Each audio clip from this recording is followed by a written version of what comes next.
আবার মানুষ সবচাইতে শক্তিশালী জানেন জানেন জানেন না জানেন না মুসনাদে আহমদ ইবনে হাম্বলের বর্ণনা আল্লাহ যখন পৃথিবী সৃষ্টি করলেন পৃথিবী কাঁপতে শুরু করেছিল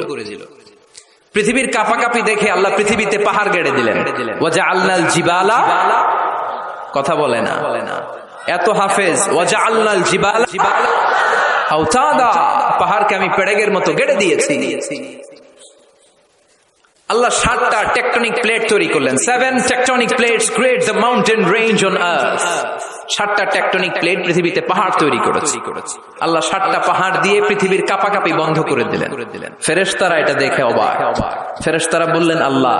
পৃথিবী কাঁপছিল আর আপনি পাহাড় গেড়ে দিয়ে পৃথিবীর কাঁপাকাঁপি থামিয়ে দিলেন পাহাড়ের এত শক্তি হাল মিন খালকিকা আশাদ্দু মিনাল জিবাল হে আল্লাহ আপনার সৃষ্টির মধ্যে পাহাড়ের চাইতে শক্তিশালী কি কিছু আছে সুবহানাল্লাহ কইবেন না আল্লাহ বললেন নাম আছে সেটা হচ্ছে আল হাদিদ মানে লোহা কারণ লোহা পাহাড়ের ভিতরে ঢুকায় দেওয়া যায় সুবহানাল্লাহ বাড়িতে গিয়ে বললেন আবার আল হাদিদ নামে আল্লাহর কোরআনে একটা সূরা আছে না নাই সূরার নাম কি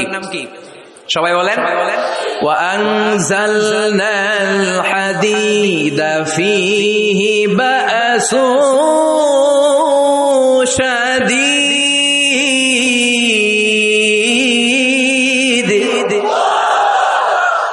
আমি আকাশ থেকে লোহা নাজিল করেছি লোহার মধ্যে অনেক শক্তি আমি ঢুকিয়ে দিয়েছি ওয়া মানাফিউ লিন-নাস আবার লোহার ভেতরে মানুষের জন্য উপকার আছে না নাই এমন কিছু বানানো যায় না লোহা ছাড়া এই যে মাইক বানাইছে লোহা আছে না নাই ঘড়ি বানাইতে লোহা বাড়ি বানাইতে গাড়ি কম্পিউটার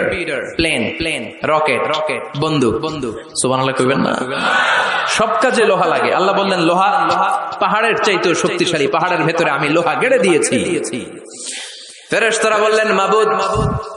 বুঝলাম পাহাড়ের চাইতেও লোহা বেশি শক্তিশালী হাল মিন খালকিকা শাইউন আশাদ্দু মিনাল হাদিদ এবার আমাদেরকে বলেন আপনার সৃষ্টিকুলের মধ্য থেকে লোহার চাইতেও শক্তিশালী কিছু আছে নাকি আল্লাহ বললেন লোহার চাইতেও শক্তিশালী আরেকটা জিনিস আছে সেটা হলো আন্নার মানে আগুন সেটা কি সবাই কোন আগুনের স্পর্শ পেলে লোহাও গলে যায় সুবহানাল্লাহ পড়েন ফেরেশতারা বললেন আল্লাহ আগুনের চাইতেও শক্তিশালী কিছু আছে নাকি আল্লাহ বললেন আছে সেটা কি আল্লাহ বললেন আল মা মানে পানি আগুনের মধ্যে যদি পানি ঢেলে দেয়া হয় আগুন তার অস্তিত্ব হারিয়ে ফেলে ঠিক কি না ফেরেশতাদের প্রশ্নেরও শেষ নাই আল্লাহর উত্তরেরও ফেরেশতাদের কৌতূহল আরো বেড়ে যায় ফেরেশতারা আবার বলে মাবুদ আপনার সৃষ্টিকুলের মধ্য থেকে পানির চাইতেও শক্তিশালী কিছু আছে নাকি আল্লাহ বলে আছে আর রিহ মানে বাতাস মানে কি বাতাস কারণ বাতাসের ধাক্কায় সাগরের পানিতে দোলা খেলে বাতাসের গর্জনে সাগরের মধ্যে উচ্ছ্বাস তৈরি হয় শুরু হয় জলোচ্ছ্বাস ঠিক কি ফেরেশতারা আবার অবাক হয়ে বলে ও মাবুদ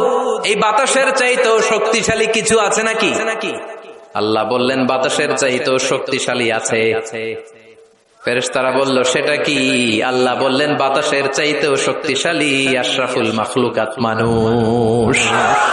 সকল ব্যথারে বোঝা বইতে পারে সব জ্বালা যাতনাও সইতে পারে বিপদ আপদ এলে আল্লাহকে ডাকে তার দয়া করুণায় ভরসা রাখে হারায় না হুঁশ সেই তো মানুষ ঠিক কি আল্লাহ বললেন মানুষ শক্তিশালী তবে ওই মানুষ যেই মানুষ ডান হাত যা দান করে বাম হাত সেটা টের পায় না সুবহানাল্লাহ পড়েন তার মানে আপনারা সবচেয়ে শক্তিশালী আল্লাহর এই স্টেটমেন্ট অনুযায়ী মুসনাদ আহমদ ইবনে হাম্বলের রেফারেন্স অনুযায়ী আজকে জামিয়া কাসিমিয়ার জন্য যারা দুহাত খুলে দান করেছেন তাদের চেয়ে শক্তিশালী আল্লাহর জমিনে আকাশের নিচে জমিনের উপরে দ্বিতীয় কেউ নাই জোরে বলেন ঠিক সবচেয়ে শক্তিশালী তারা ডান হাত যেটা দান করে বাম হাত সেটা টের পায় না এরকম দানবীর আছে না নাই যাকাত যখন দিতে মনে চায় এইভাবে যাকাত দিবেন কবুল করবে কে দে যাকাত তোরা দে রে